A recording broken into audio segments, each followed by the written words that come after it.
if you've been tithing, giving and faithful with what God has placed in your hands, but the blessing still feels like it is still going somewhere before it ever gets to you, then this series is built for exactly where you are standing right now.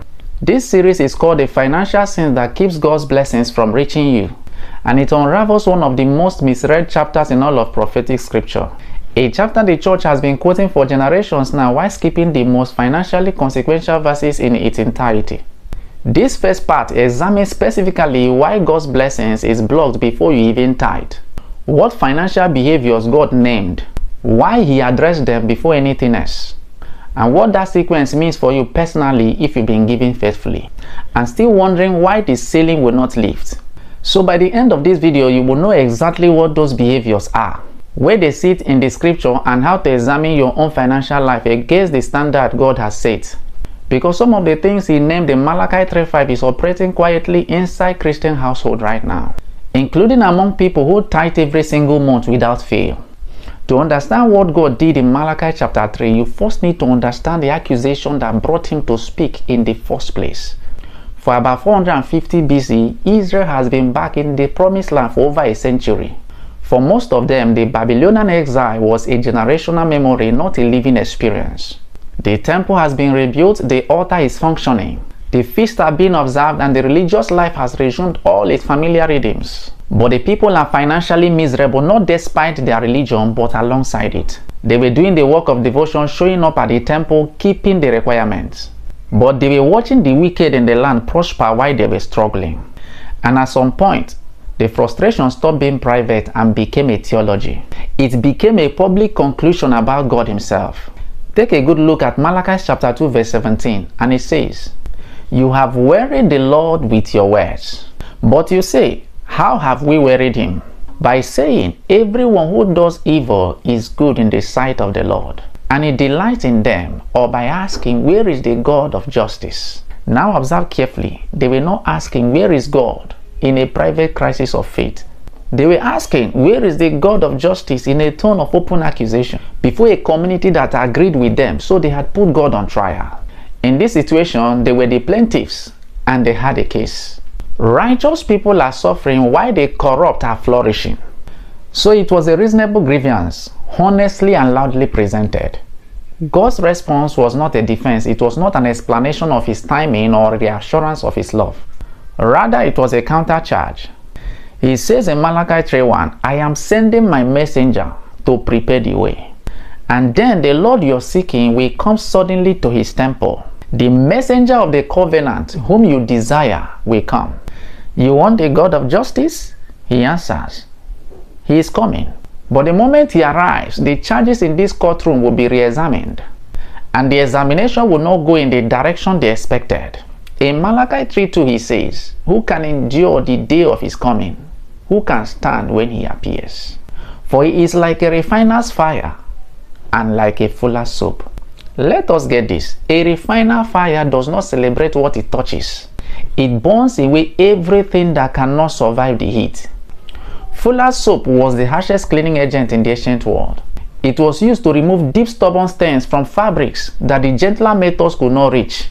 So God is not coming to validate Israel, but rather to examine them thoroughly, without exception, without sentiment. So the people who asked, where is the God of justice, we are about to discover that the God of justice had been watching their economic behavior closely. And what He has observed in the marketplace at the payroll table, in the land transactions in the grain stores, has formed the basis of one of the most specific and uncomfortable financial indictments in all prophetic literature. God listed the charges in Malachi 3:5. And the list is not what most people sitting in that crowd or modern churches will expect. This is Malachi 3:5. Read it carefully. "Then I will draw near to you for judgment. I will be a swift witness against sorcerers, against adulterers, against those who swear falsely, against those who oppress the hire worker in their wages, the widow and the fatherless, against those who thrust aside the sojourner. And do not fear me, says the Lord of hosts." Notice what is sitting in that list alongside sorcery and adultery, sins that will make any religious person in that crowd immediately uncomfortable. God places three categories of financial and economic behaviors that he considers equally serious, equally judgment-worthy, and equally capable of blocking his blessings from reaching his people. Not spiritually similar or roughly comparable, God placed them in the same sentence, under the same judgment, with the same swift witness. And that positioning is not accidental, it is the actual point. The first charge is the wage theft. The above verse recorded it as oppressing the hired worker in his wages. According to the Hebrew words used here, which is ashak, sakar, sakir, it means pressing down, crushing, or defrauding someone of compensation they have earned or legally owed. So it's not simply paying less than market rates. This is deliberately withholding what belongs to someone else, or using your position of financial power to extract labor without rendering what was fully agreed upon. This was not a new law in Malachi's time. God had plainly legislated against it in Leviticus 19:13. A worker's wages shall not remain with you all night until morning. And according to Deuteronomy chapter 24:14 and 15, the moral logic behind that law was completely explained.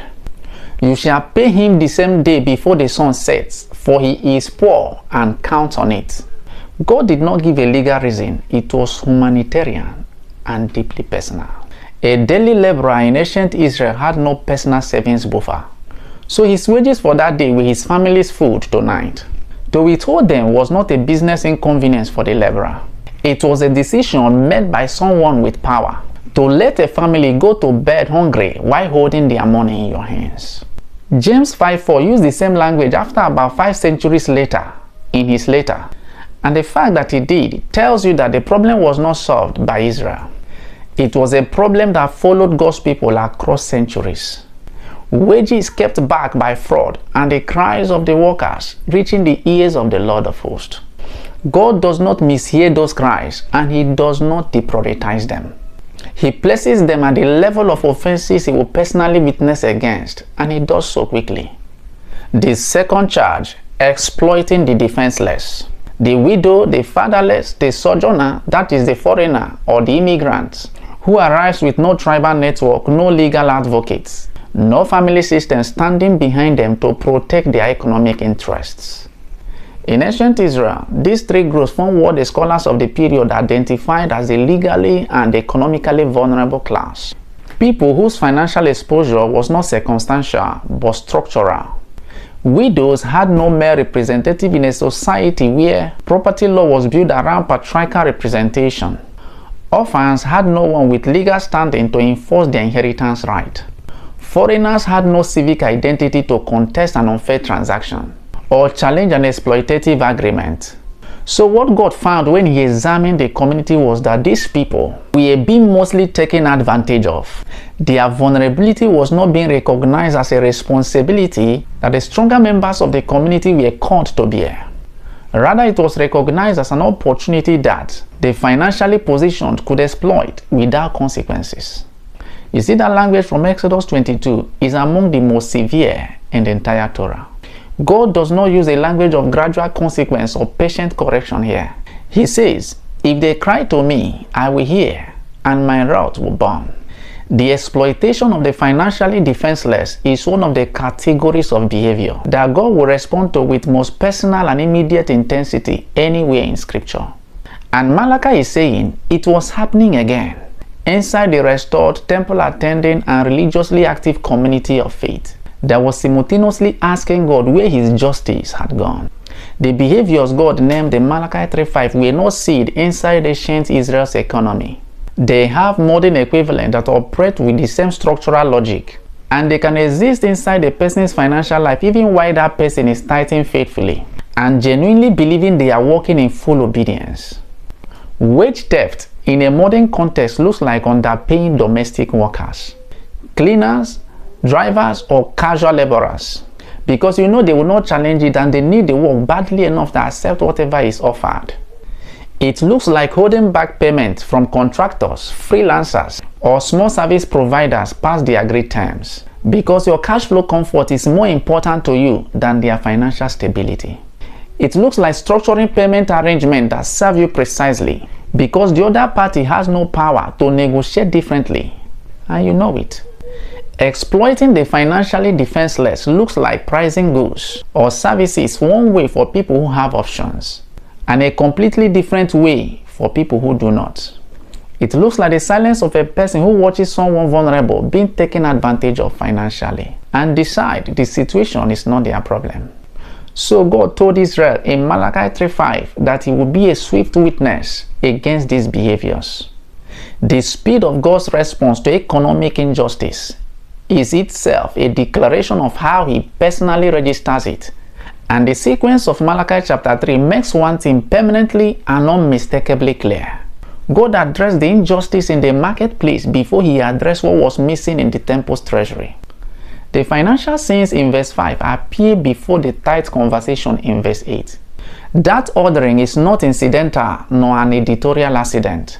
It is the entire structure of God's argument, and it tells you something critical about the order in which he examines your financial life.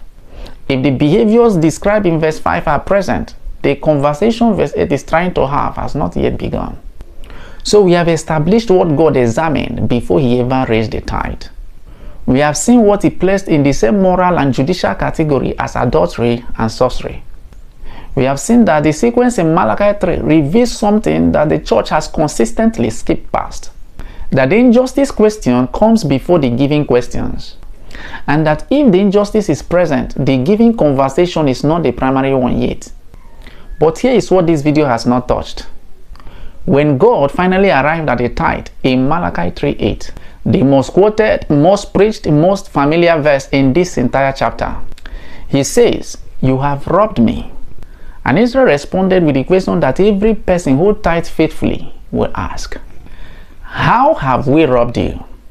And God's answer leaves something that should leave every tithing Christian completely still. Because Israel was not withholding one tithe. They had a tithing system built on 3 distinct layers. And the layer they were most aggressively robbing God of was not the one that most pulpits have ever preached